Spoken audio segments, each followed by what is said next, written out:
I wanted to give you the chance to make the pitch to my viewers as to why they should vote for you. And before I get to that, I kind of want to preface your answer by talking about the Bernie or Bust movement, because you have that crowd split by about 50-50. So about 50% are saying that they'll write in Bernie Sanders, and the other 50% are saying that they'll vote for you. So what is your pitch to the people who are saying that they want to write in Bernie Sanders? Sure. So, the first reason right off is a very practical one. A write-in is like not voting. Unfortunately, that's how the rules work. Right. Well, if you haven't, jumped through the hoops to get on the ballot, and you don't have if you're not legitimately ballot qualified, you won't get counted and you won't get reported. So you might as well not go to the poll.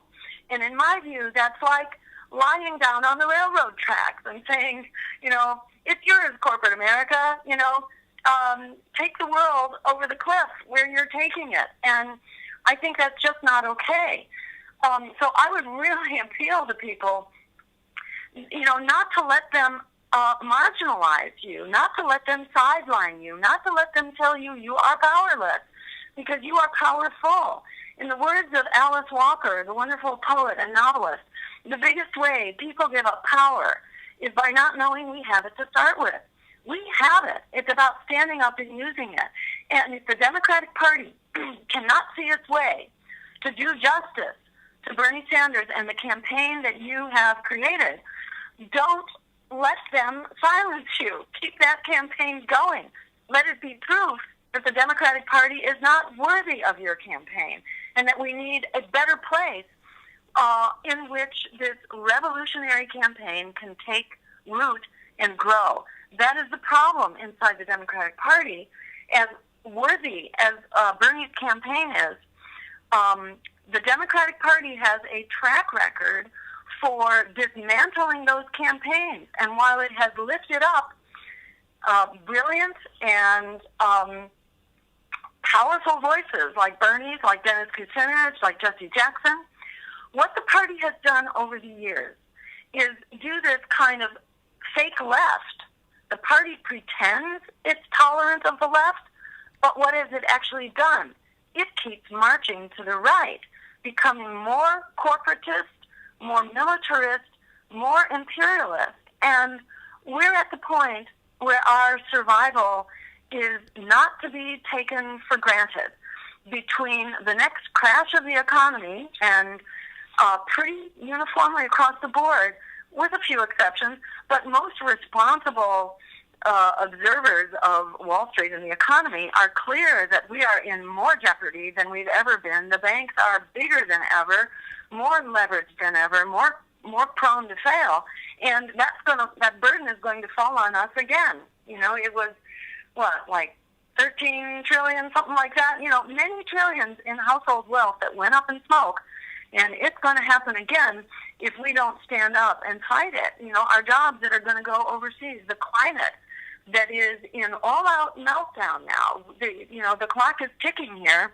We've just heard it now from NOAA, the National Oceanic and Atmospheric Administration, that just echoed Jim Hansen and said, yes, it's likely to be 9 feet sea level rise by 2050.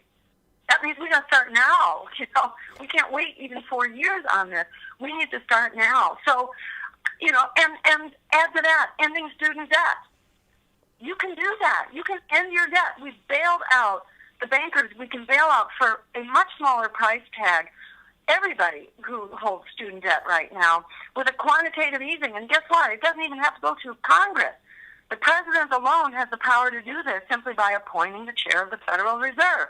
That's how the banks got bailed out. So appointing Ellen Brown, author of,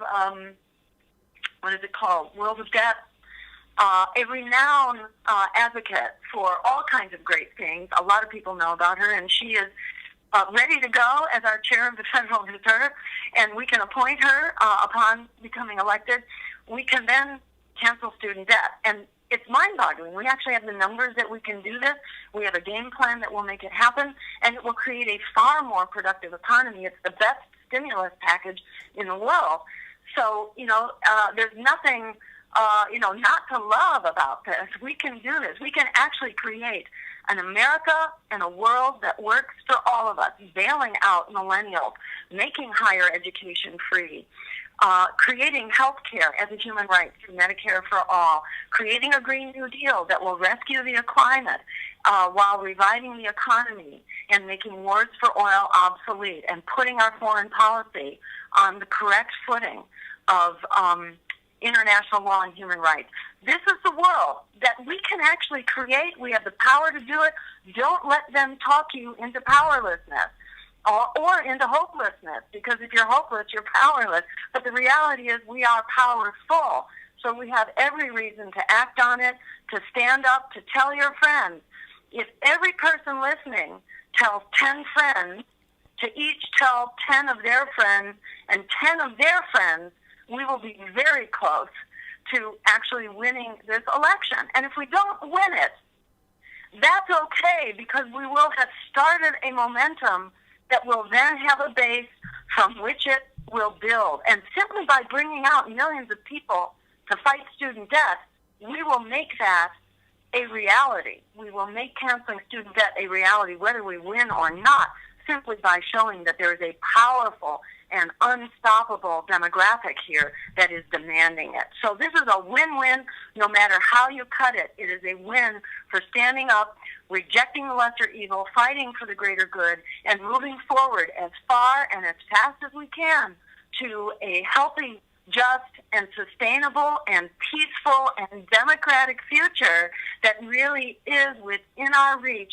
the minute we stand up with the courage of our convictions and make it so. Together, we are unstoppable. I encourage people, go to Jill2016.com, go to our Facebook and our Twitter pages, which is Dr. Jill Stein, and that's DR, no period, Dr. Jill Stein, and join the team.